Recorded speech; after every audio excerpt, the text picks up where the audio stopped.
We have 66 books, 39 of those being in the Old Testament. But in a Catholic Bible, you would have more than that because you have 46 books in the Old Testament.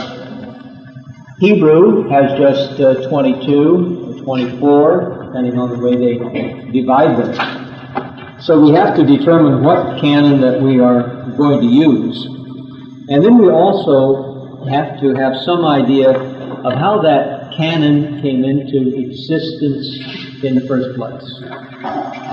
Now, in discussing this, there is a 4-step process that Lesor refers to. And first of these is the authoritative utterance. This means that a prophet or someone was told to give a message, and they proclaimed it. Usually this was oral. Seldom that the word is written before it is delivered. There is one exception to this, and that is in the case of Jeremiah, where he was told to write down the prophecy. This was extreme circumstances. He had been barred from preaching in the temple. So he wrote the prophecy and then had Baruch read it.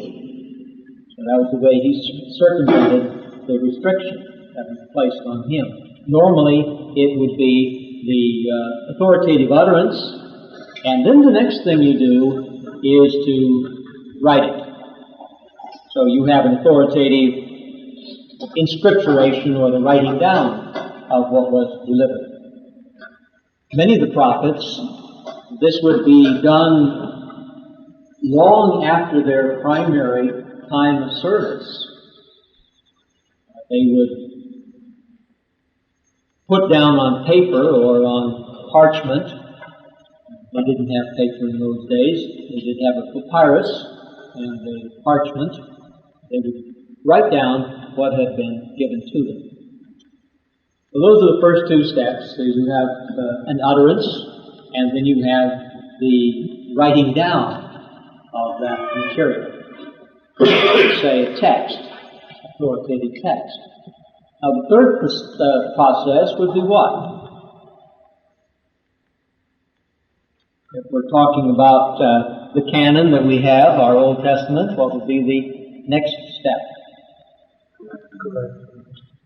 It would be the collecting of these, so that you have a collecting of the materials that are considered authoritative. This may vary. We know by the material found at the Dead Sea that there were different texts in circulation for the book of Jeremiah. Some of them were very much like we have now in our Hebrew Old Testament, but others were much closer to what we have in the Greek translation, in the Septuagint. So there may have been several copies, slightly different, that were circulating at that time. But these would be gathered up into documents. And then the final process, of course, would be determining which ones would be accepted and what would be rejected. A lot of ink has been wasted, I think, on trying to determine who it is that determines the canon. We generally refer to church councils for the New Testament text, and we go back to a so-called Council of Jamnia around 200 or 100 AD, I guess it was about 100 AD, that decided on the Old Testament text. Well, I think some of the modern scholars are more correct, such as Sanders and Childs, where they say that the canon that we have came about because those people who were using it felt that it was authoritative. So for the New Testament, we would say the church. And for the Old Testament would be those bodies of believers in the synagogue. So you didn't have just a group of people sitting down and saying, well, we'll take this book and reject that. But they all because of their use of those books, felt them to be authoritative. So it's because of their use by the believers that they are considered authoritative and therefore a part of the canon. We have two different languages that are involved in the writing of the text in the Old Testament. Most of it is written in Hebrew, but a little bit is written in Aramaic. There is one verse in Genesis. This is in the exchange, I believe, between Laban and his son-in-law Jacob. We have a passage, a few words in Jeremiah, or Aramaic, in part of Ezra and part of Nehemiah. The letters that are contained, the letters that went to the Persian king were written in Aramaic, and then part of the book of Daniel is in Aramaic. Other than that, all of it is written in Hebrew.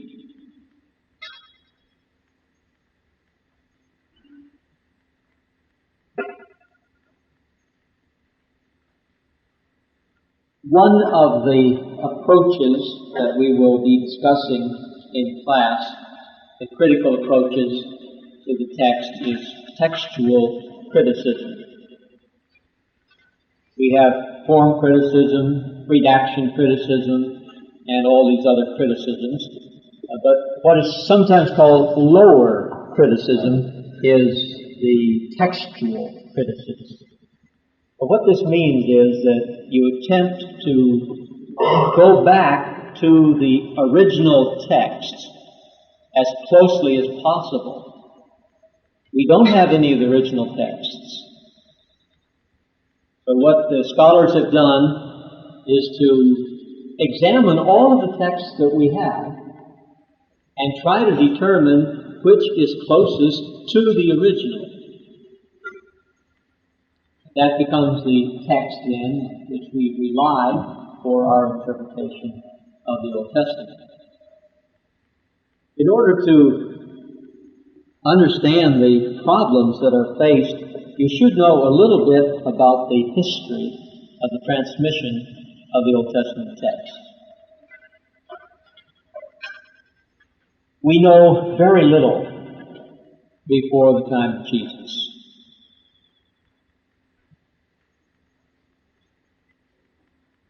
We do not know if there actually were collections, such as we would now call the Old Testament. One of the reasons for that is that they did not publish the material in a form that would enable them to put it all together. Up until the 2nd or 3rd century A.D., most of the biblical books were in scroll form. A scroll of Isaiah could be 30 feet long. That's one book. Now, if you add to that a scroll of Jeremiah and another scroll of Ezekiel, you may be approaching 100 feet in length for that scroll. Now, those are only 3 books. And if you add the Torah to that, which would be another 150 feet, pretty soon you have a scroll that nobody can handle. In fact, anything more than 30 feet is very difficult to handle. This is why some of the books, such as Samuel and Kings and Chronicles, are divided into 2. It just makes them easier to handle on scrolls. After they began printing them, though, in codex form, which is the form that we use in our books today, it was possible to fold the sheets and tie them together, and you could keep coming up and up and up. And you could still open them conveniently. So after the Codex came into existence, then we find more of the books being put into a single unit. But before this, you have scrolls with individual books on a scroll.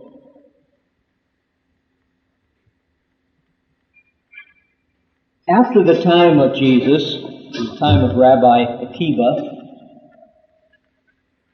there was a problem that the believer faced, and that was not having access to the material. They would be in the synagogue, but they would not be with an individual believer, because the materials were too expensive. You just could not afford to have your own copy of this material. Then as Hebrew became less and less spoken, the knowledge of how to read the Hebrew text was being lost. Hebrew was written just with consonants. No vowels. If you know how to read it, that's no problem. But if you're not familiar enough with Hebrew to be able to read it without vowel points, then you may have difficulty pronouncing it correctly. So in order to preserve a correct pronunciation, scribes began to insert little points of some kind to tell the person how to pronounce the words. Now, the text of the Old Testament had already been established before this. They refer to that as CD, which is the consonantal text. And with all the consonants, that text had been decided before this.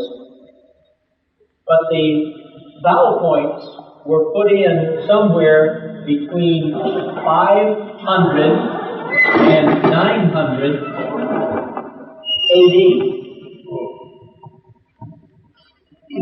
This is a long time after the texts have been brought together. The best texts that we have today for the study of Hebrew come from the 10th century, which is about 950 AD. For New Testament studies, we go back a lot earlier than that, to the 3rd century, sometimes to the 2nd century, which would be hundreds of years before the Hebrew texts that we have today. These scribes that put in all of these vowel points are called Masoretes. And you can spell that a couple of different ways. I think the sword ends up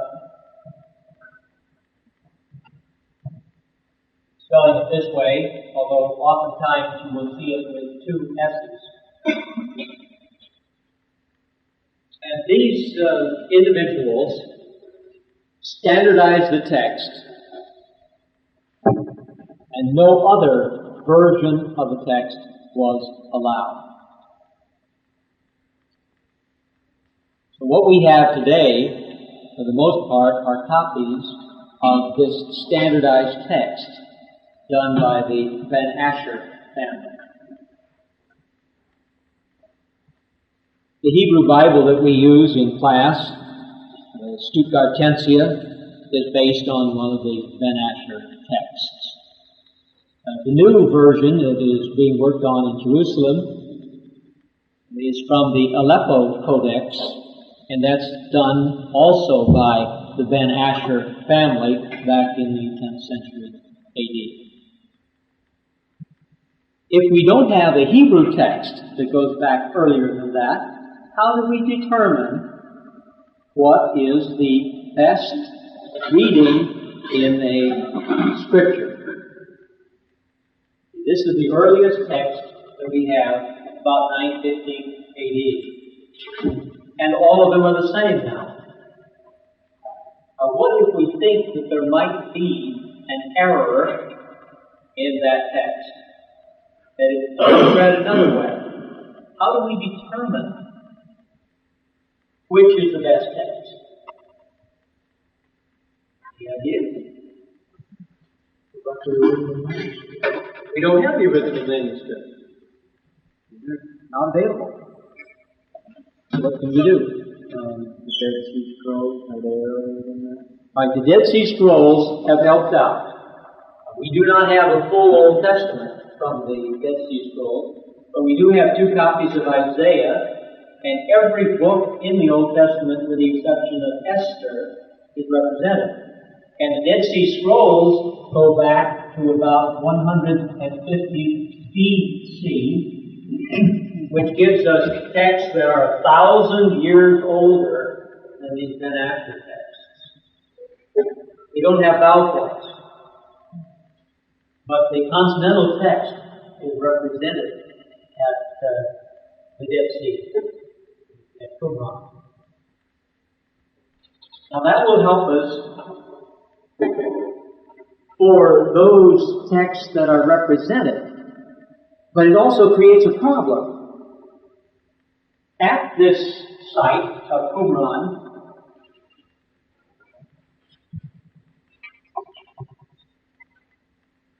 they have found texts that are close to the Septuagint, which is the Greek translation. Some that follow this Masoretic text, which is this one here done by the Ben Asher family. And then there's another one that is called the Samaritan. Now today in Israel, there is a group of people who are called Samaritans. They go back to a group that came into existence at the time of the fall of the northern kingdom of Israel, 722 BC. The Syrians moved many of the Israelites out, and they moved other peoples in. And the mixture of those people are what we have as Samaritans. When the Jews returned from captivity, they wouldn't allow those people to help them build the temple. So they organized their own religious body, built a temple for themselves on top of Mount Gerizim, and since that time they have existed as a separate sect. And they're called Samaritans, and they have their own text of the first 5 books of the Old Testament. At Qumran, texts have been found that give witness to all 3 of these. Which means that at the time of Jesus, there was not a standard text. Well, that helps us in some books. It also creates problems. How else can we try to determine what is the best text? Look at other texts that refer to text to see if it's singular, if it's non-singular. What type of text? Historical writings.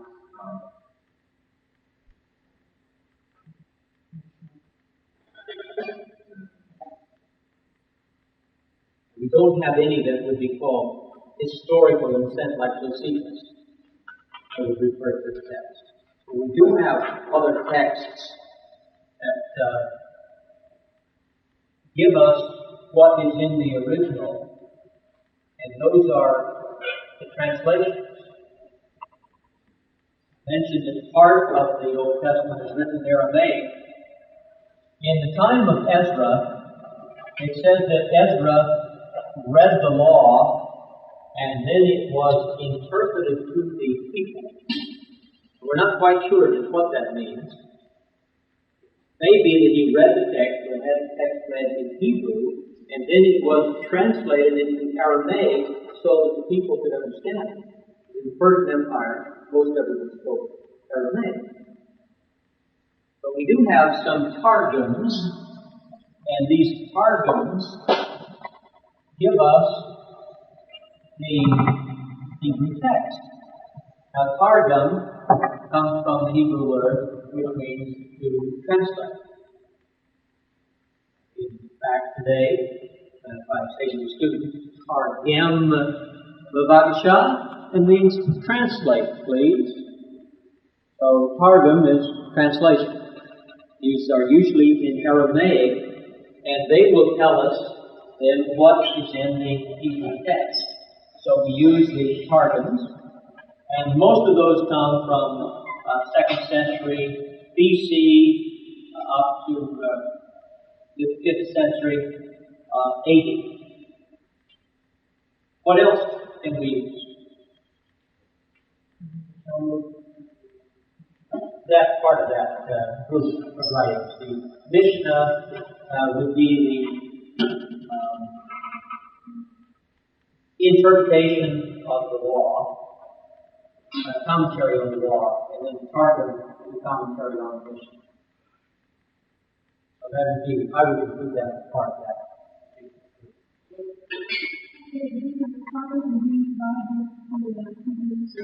Yes. In place. But there's another very important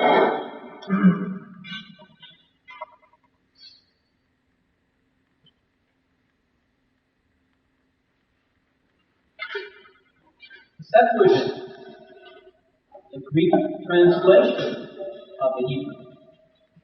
Some of this was made as early as the 2nd century BC. A lot of Jews were living in Egypt. They didn't speak Hebrew anymore. They spoke Greek. Because of this large number of Jews, the Hebrew was translated into Greek. We can compare the Greek text to see what it says with what we now have in the Hebrew text and see if it says the same thing. Sometimes it doesn't. Sometimes the Septuagint and the Samaritan text will agree against the Masoretic text, that is the Hebrew text that has come down to us. And usually when the Septuagint, the Greek, and the Samaritan agree, it's a better text than what we have in the Masoretic text. These are two very ancient witnesses.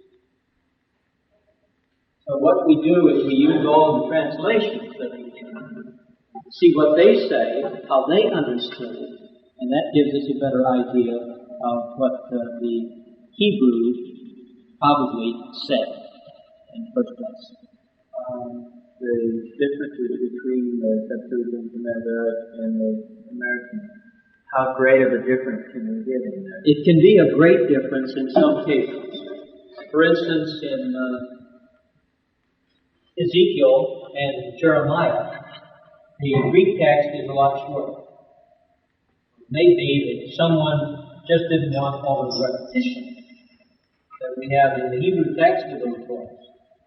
Ezekiel has quite a bit of repetition. So the Septuagint text, the Greek text of Jeremiah, is about 1/3 shorter than the Masoretic text. But it has all of it in it, except for it's not repeated. It has most of it in it, yes. And then there are some that are very, very close. So what about meaning? I mean, differences in meaning. Yes, there is differences in meaning sometimes. Significant differences in meaning. And, there is a passage, for instance, in Isaiah 53, where it says that he was with a rich man in his death.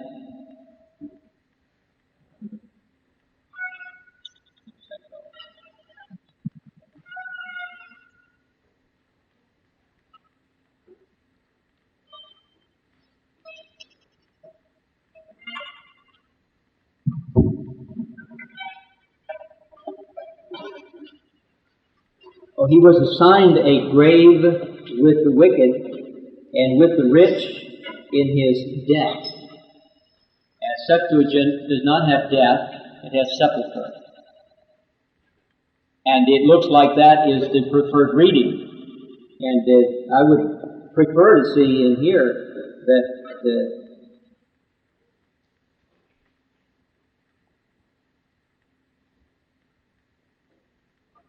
he was assigned a grave with the wicked and with the rich in his sepulchre. And that's close Hebrew parallelism. Sepulchre is the grave, right? Yes, the grave.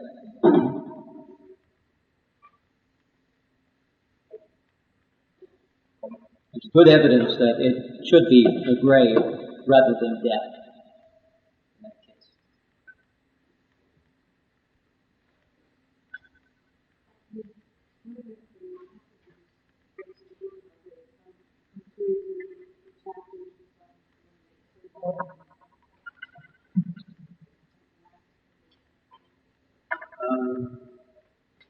In the Hebrew texts at Qumran, the large text, St. Mark's scroll, I think has the whole thing. The other one is not a full scroll. It's damaged. So that, of course, would omit some because we don't have a full text. What I enjoy about that text from Qumran is there is no break at all between chapter 39 and 40. We will see when we discuss Isaiah, there is a modern theory that there were at least 2 authors of Isaiah, sometimes 3, maybe 4. The real good scholar will find even more.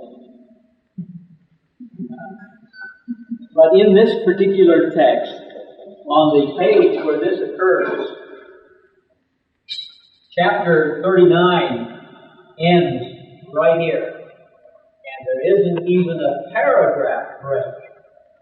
Chapter 40 goes on right from there. But no indication that there's a break.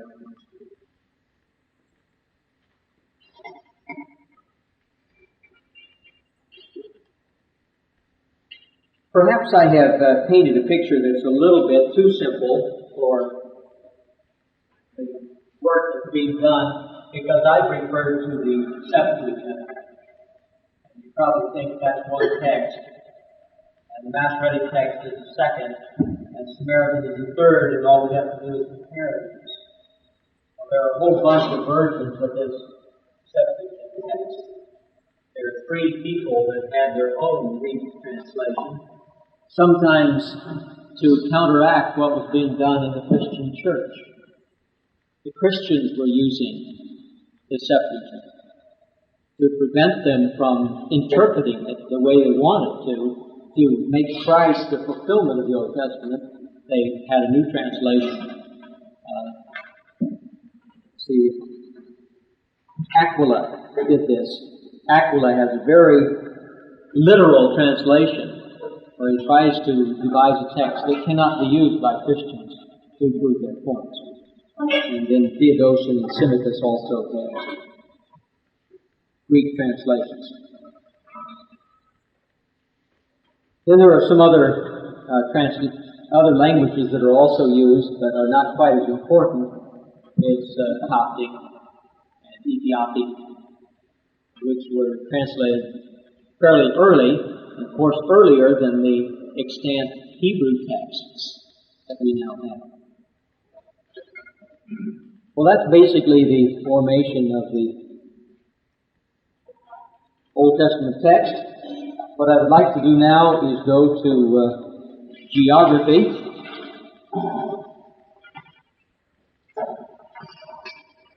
Now you should have 4 sections when you end up. Now I will give you a printout that has the names that I expect you to know. And I should have had it today, and I just didn't think about it. We begin with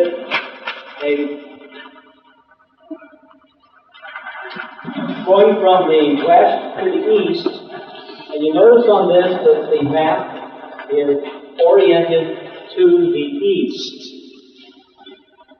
Most of the maps that we use in our classrooms have a north orientation. This is east orientation. So you need to take that into consideration. Most of the maps that you'll see in your textbooks are north. So on this map, this is north at this end, and then it's south at that end. This follows the biblical orientation. When a person looked in front of him, it was the east. And the word for east and the word for front is the same, kedem. Ahar is behind. That can also be used for west. What is to the right is the south. Yamin is south, and Yemen is south. So the country of Yemen is south of Israel. And then Shmuel is left, and it's also used for north. So as you face east, that is the directions that you have. So this is on an east orientation, and it also makes it a lot easier to display, since you can usually get a wall area going this way, and it's difficult sometimes to get a wall that is high enough in the other direction. I want you first of all to know the four main geographical areas. These are natural geographical areas. The first is the coastal plain. The second area is the central mountains. The third area is the Jordan Rift.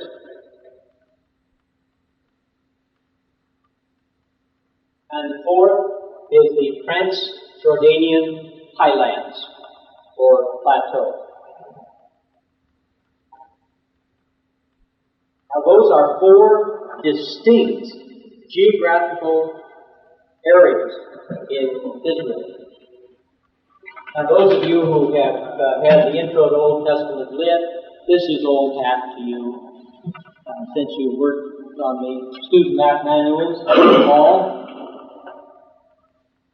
I want you to know that, first of all, coastal plains, central mountains, the Jordan Rift, Transjordanian plateau highlands.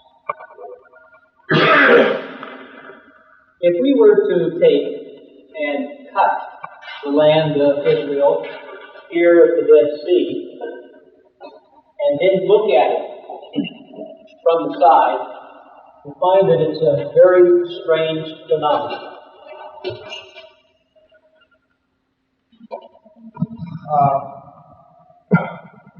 What is where is Iraq? Yeah, Iraq. This is not on the map. To the north is Lebanon. Next to it is Syria. Next to Syria is Iraq. So it would be to the east and a little bit to the north of Israel. I need to bring in a map of the Near East so you can get an idea of what's going on. We start here with the Mediterranean, and we have the coastal plain. We go up into the central mountains. We come down into the Jordan Rift, and then we go up into the highlands, the Transjordanian highlands. This is the sea level.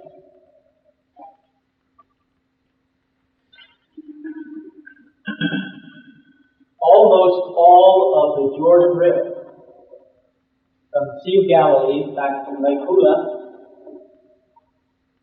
to the southern end of the Dead Sea, and part of this also, is below sea level.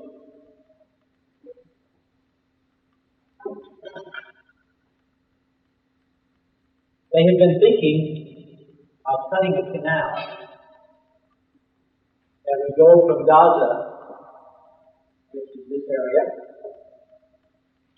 Go from Gaza to the Dead Sea. Bring water in from the Mediterranean and shoot it up into the air in this region and change the ecology of this. One of the problems they have at the present time is there's not enough water coming into the Dead Sea for them to farm minerals that are in the Dead Sea. All this area to the south is drying up. They're using too much of the water that normally would come down the Jordan River to irrigate other areas in Israel. Jordan is using some of the water that comes from the Yarmouth River to irrigate their territory. So there's not enough water that finds its way into the Dead Sea anymore. So they were thinking of digging a tunnel and taking water to the Dead Sea. It would go down at a steep enough gradient that it would generate power on the way. And that's because it would be going down, see, in that fashion. And your Dead Sea is down here. The coastal plain is made up of the plain of Akko to the north. We call that ACCO, or AKKO, or ACRE. They're all the same, depending on what period. In the plain of Akko, just north of Mount Carmel. That's part of it. Usually they include the Jezreel Valley in that as well. Jezreel Valley is the only flat place in Israel outside of this plain along the coast. I'll be showing you some slides as we go along the terrain of Israel. It is difficult for a person to imagine what it's like unless you are there. I can show you 1,000 slides, and it will not make an impression until you go there. And you'll see that everything is up and down. When will I pick that trip over? In December. December you can go. We start sending out letters out now.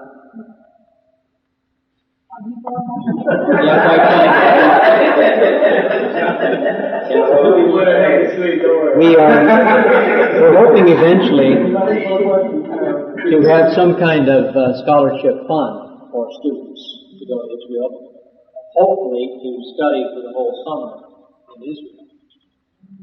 The backer of our PhD program feels very keenly about this and is going to provide some scholarship funds for students for study in Israel. He agrees with me that nobody should stand behind the pulpit and preach who has not been to Israel. It makes all the difference in the world in understanding the Scripture. And we can talk about these things and we can show pictures of them, but it really doesn't convey what the land is like until you're there. Many of you know Hayden. She just got back. And her comment was, I saw all your pictures, but I didn't realize how small that country was. From here to here, less than 200 miles. We could put the whole land of Israel in Oklahoma 4 or 5 times. That's it.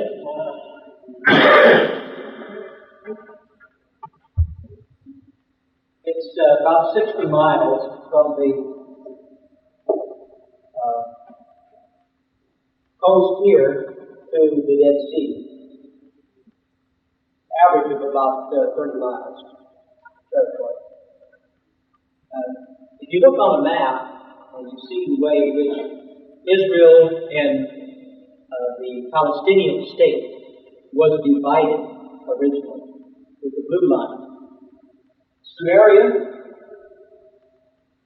was Arab. And to Jerusalem, which is here, sort of a corridor like this. This is all Arab. This is all Arab. This was Jewish along the coast.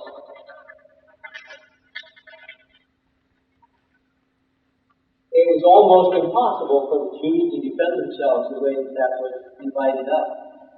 But within just 20 miles, you cut them off. We were that close to the sea. Present time, this is occupied territory. The Jews refer to it as Samaria. The Arabs refer to it as the West Bank. There's a lot of political terminology used here. This is one of the sore spots today in Israel, where a lot of the unrest located, and the intifada, the uprising, is going on there. All of this territory across the Jordan belongs to the state of Jordan. And clear down to Aqaba, which is here. This territory belongs to Israel. From here up belongs to Lebanon. If you look at this on the map, you can see this little tiny section that is the Jewish state surrounded by millions of miles of Arab territory. And this is what they're fighting over.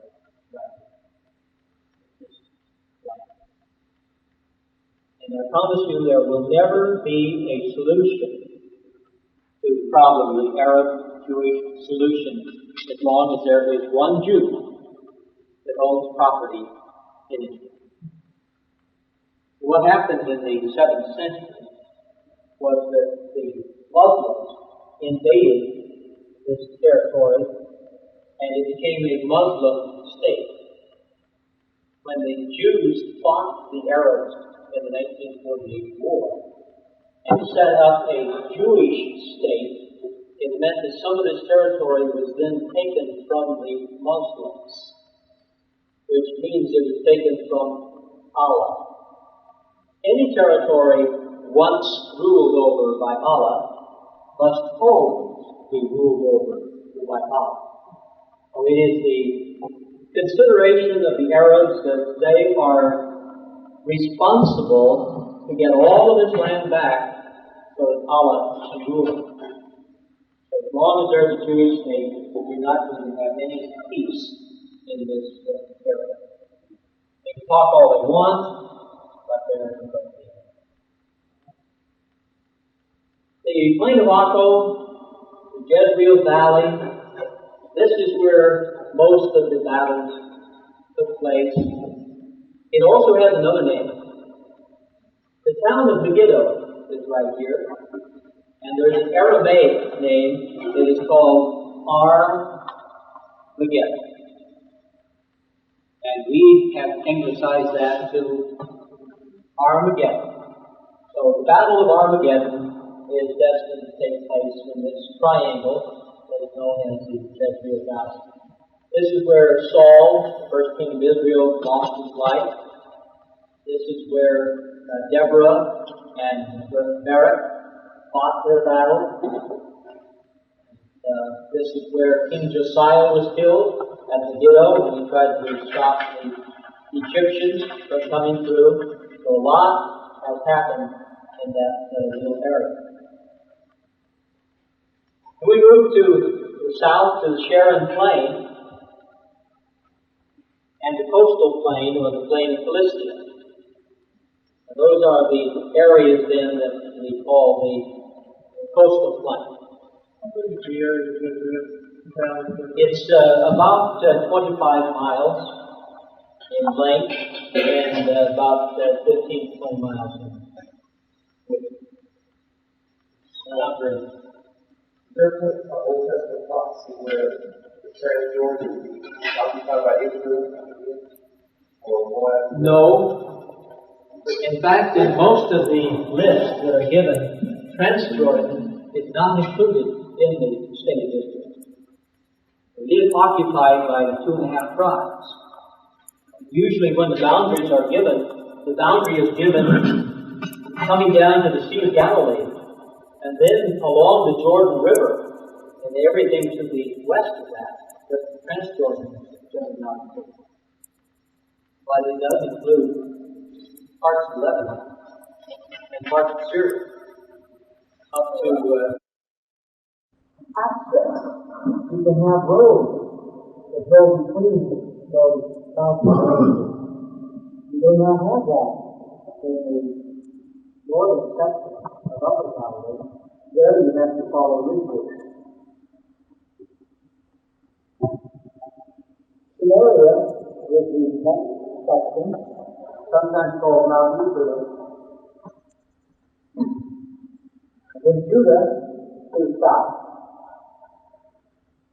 We also include in this the western Negev, usually included with the central mountain. With the Hebrews, we very seldom have this territory mentioned. It's now called the Negev, but in biblical times, very little was done in that area. We do have Etzion Geber, or Elah, mentioned as a port that was used by the Israelites. But most of where the Israelites lived was in this section to the north. This region around Beersheba was considered the Negev. This is where Abraham lived. We also find Isaac there. Sort of an hourglass shape that is called the Negev, the Southland. Today, this whole thing is called the Negev. The biblical Negev is around Beersheba.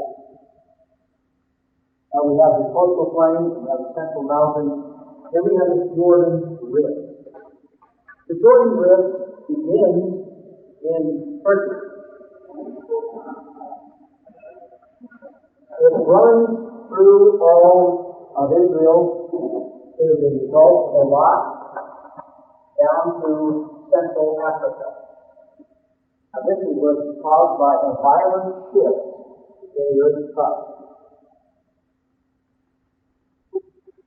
All of this rift in Israel, or practically all of it, is below sea level. This area to the north at one time was a swamp land. A lava flow took place. There are some extinct volcanoes in the Golan. And lava flowed across just north of the Sea of Galilee. It prevented the water from flowing into the Galilee. This became a swamp. This is where the modern Israelis first occupied territory when they began coming back to the end of the 19th century. They bought land here, drained the swamps, and began to farm it. There is a problem with that. Now that they are using this for farmland, the water that goes into the Sea of Galilee is not filtered anymore. When it was a swamp, the swamp area filtered the water and took out a lot of the salt. Now that doesn't happen anymore, so it all runs into the Sea of Galilee. The Sea of Galilee is becoming saltier all the time. The Sea of Galilee is a little over 600 feet below sea level. The Jordan continues down. It takes, if you follow the Jordan River, it will take you 200 miles to go from the Sea of Galilee to the Dead Sea. The actual distance is about 70 miles. It wanders around. There's an excellent picture of the Jordan River on the front of the Groenberg Atlas. and it just meanders back and forth. The Jordan River has never been good for anything except in wood. You can't use it to navigate because it isn't straight. You can't use it to irrigate except in the land that is immediately beside it because it's too low down. You're down here, and the land that you want to irrigate is up here someplace. You can't use it for irrigation. Now they can. They can pump the water out of the Sea of Galilee, so it's used, not the river itself. Then the Dead Sea. Now, why do they call it the Dead Sea? Nothing lives. Nothing does. I guess excepting crystals. Lots of crystals grow in the Dead Sea, but nothing that is alive. There is a map that was found in the city of Madaba in Transjordan. It is a mosaic map. It comes from about, I think, the 6th, 7th century AD. It shows Israel, it shows the Dead Sea, and it shows a fish in the Jordan River. And it's right down near the Dead Sea. It has turned around and it has headed back up the river and has a startled look on its face. It's a cute little thing. Once you get here, there's no hope. In the Dead Sea, it's impossible to sink. You cannot sink in the Dead Sea. You can lie back and read a newspaper, no worry at all, excepting for the salts, the minerals in the water. Many people have drowned in the Dead Sea. Not because they went below the water, but because they got this salt or minerals in their throat and panicked, and they got too much. The woman was killed this morning that we visited the Dead Sea for the first time. It's a wealth for Israel and for Jordan. Both of them are mining the Dead Sea because of the number of minerals, potassium, and all that sort of thing. So they're making millions out of the minerals in the Dead Sea.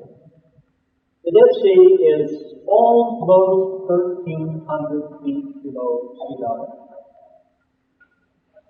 It is the lowest spot on the face of the earth.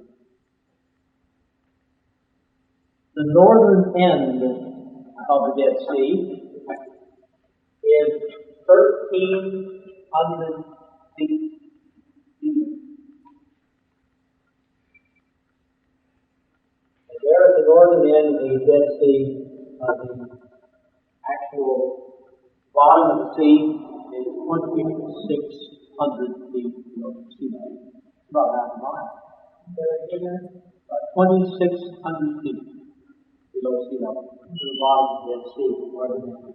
Southern end is very shallow. It's possible now to walk across parts of the southern end of the blackened water. The northern end, though, is very deep.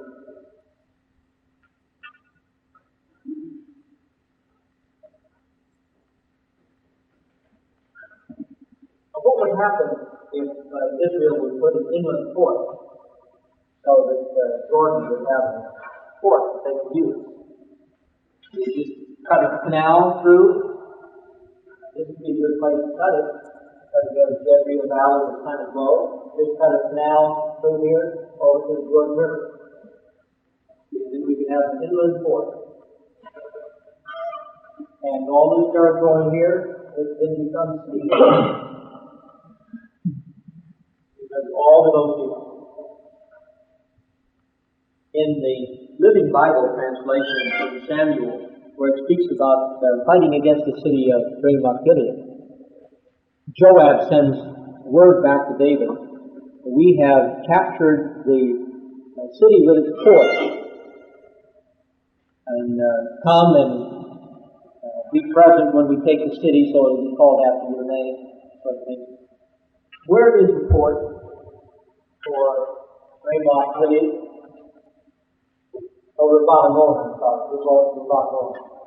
Where's the port? Well, down here. Well, I don't think Joab is saying we captured the city of the port. It's a mistranslation. We captured the city of waters, which is the reservoir, where they channel the water. And that will be corrected, I'm sure, in upcoming revision of the city Bible. But there is no port along there at all. So we have the Jordan Rift, then we have the Trans-Jordan Plateau. This is very high. It's about 2,800 feet. It's a little higher than these hills in Judea and Samaria.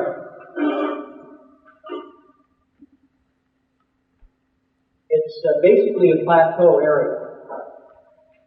It's cut through by several gorges. We have the Yarmouth River in the north that runs into the sea just below the Sea of Galilee, near a town called Adam.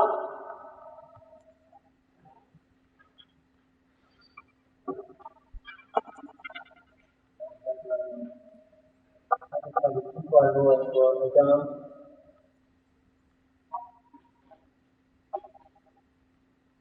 And I didn't give Adam. Oh, here it is. Adam is here. I'm sorry. It's the other one.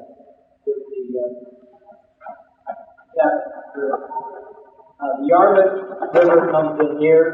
The Jabbok River comes in here. And then we have the Yarmouth, I believe.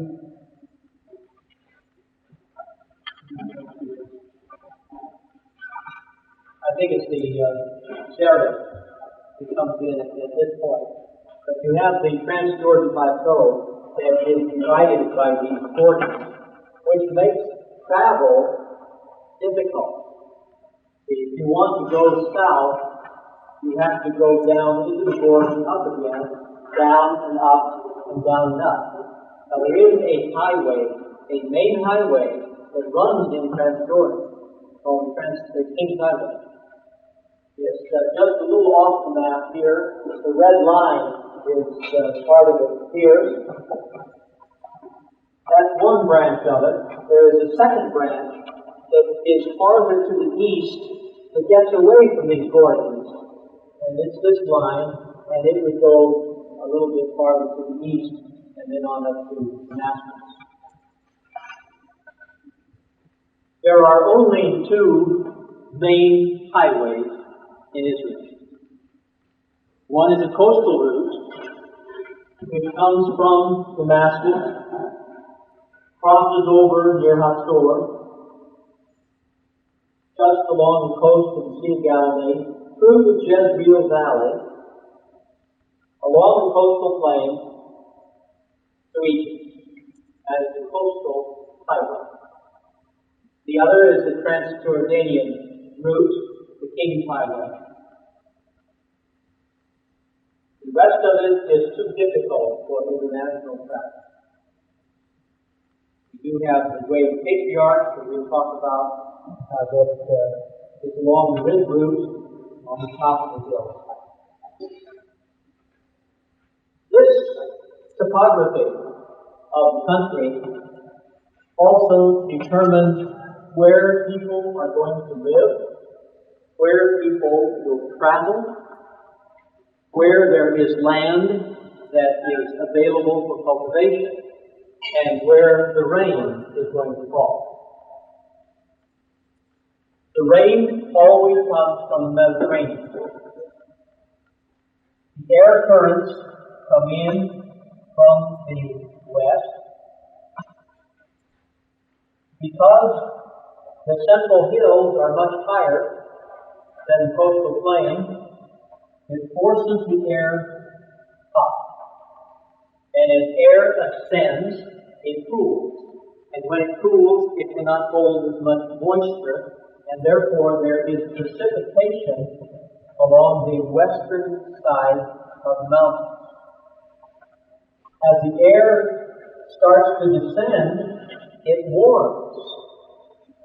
So there is very little rainfall on the eastern side. But as it starts up again into the Transjordan Plateau, we have cooling, and so we have moisture that falls on the plateau. This area to the west has considerable rainfall. This area to the east, here called the wilderness of Judea, is very, very dry. And all of that is because of the topography of the land. You say wilderness, like even down here, do they mean desert area? No, it's not desert, and it is not like the wilderness in Minnesota, where you have lots of trees, that sort of thing. It is more of a steppe land. It's rolling hills. It looks barren, excepting right after a rain. Right after a rain, it looks like it's carpeted with green. So the same would be for the wilderness on the Yes. of the Nega? Yes. Any time that there is water in this area here, it turns green.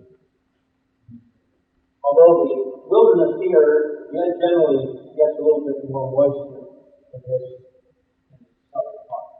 There's more rainfall in the north than there is in the south. So Mount Carmel, which is high and juts out to the Mediterranean, that receives the most rainfall, about 40 inches a year.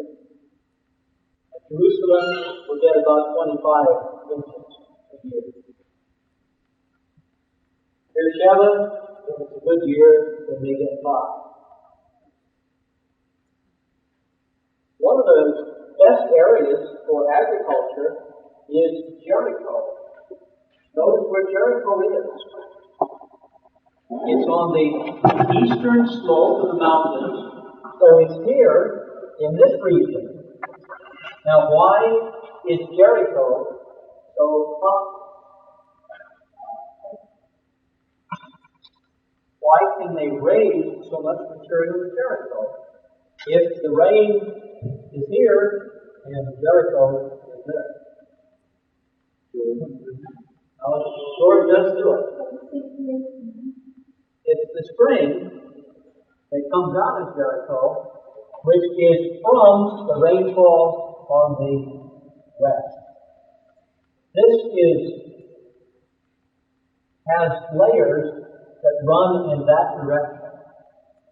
So a lot of the water that falls on the west soaks into the ground, seeps along these layers, and comes out in the Jordanian Valley, the Jordan Valley.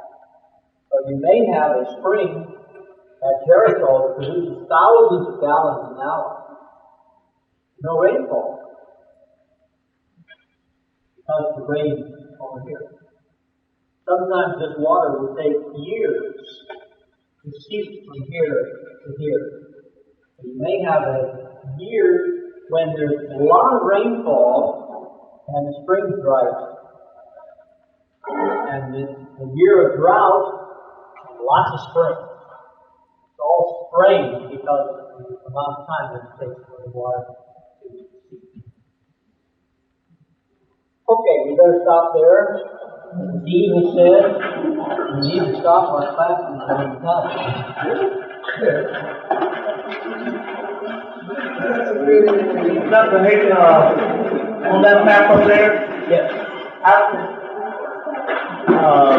the north right, what is that? Right, what is that? Right, what is that? Right, what is that? Right, what is that? Right, what is that? Right, what is that? Right, what is that? Right, what is that? Right, what is that? Right, what is that? Right, what is that? Right, what is that? Right.